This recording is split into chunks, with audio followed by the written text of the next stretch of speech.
There comes a moment in your life that doesn't look dramatic.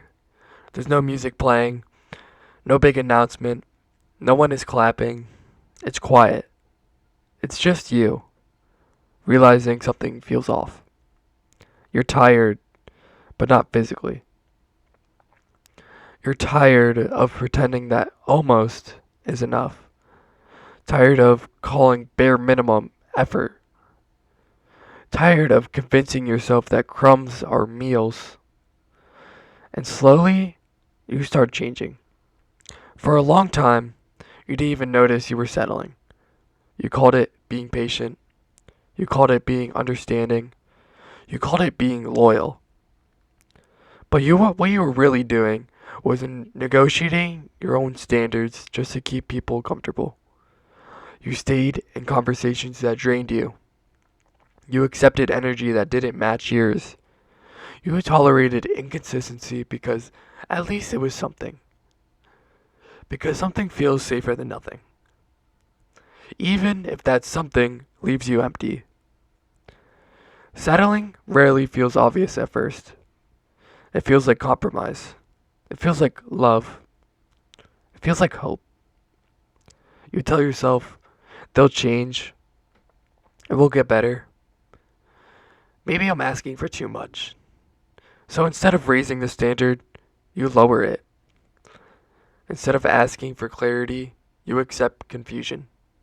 Instead of walking away, you wait and wait and wait. But here's what people don't talk about. Every time you settle, a small part of you knows. You feel it in the silence after a half hearted apology. You feel it when effort isn't reciprocated. You feel it when you're always the one reaching out. Your intuition whispers, this isn't right.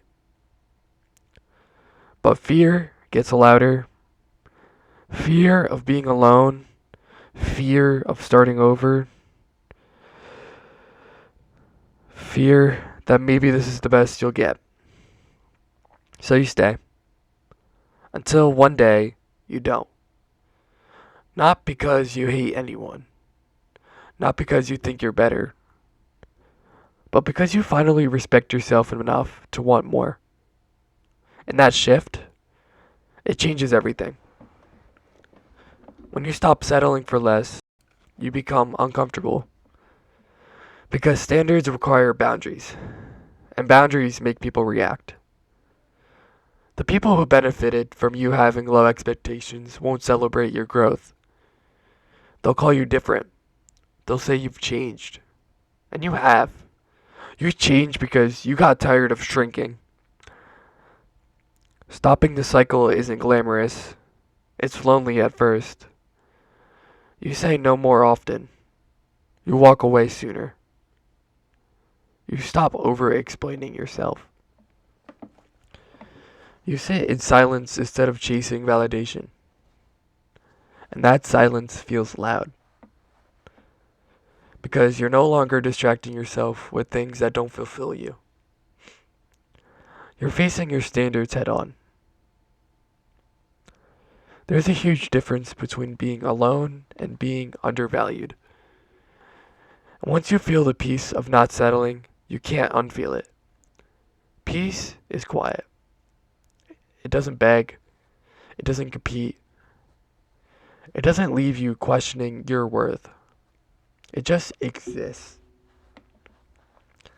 And once you taste that kind of calm, chaos disguised as connection doesn't look as appealing anymore. Stopping settling also means you stop romanticizing potential. But stop saying, but they could have been amazing. You start asking, but are they consistent? Potential is not reality. Hope is not effort. Words are not actions. And once you separate those things, your tolerance shifts. You start evaluating consistency over intensity because intensity feels exciting, but consistency build security. You stop chasing the rush. You start choosing stability. And that might look boring to some people, but to you, it feels safe. It feels aligned. You also stop trying to convince people to choose you. That's one of your biggest shifts. When you stop settling, you stop auditioning. You don't overperform. You don't overgive. You don't overextend just to prove you're worthy. Because you finally understand.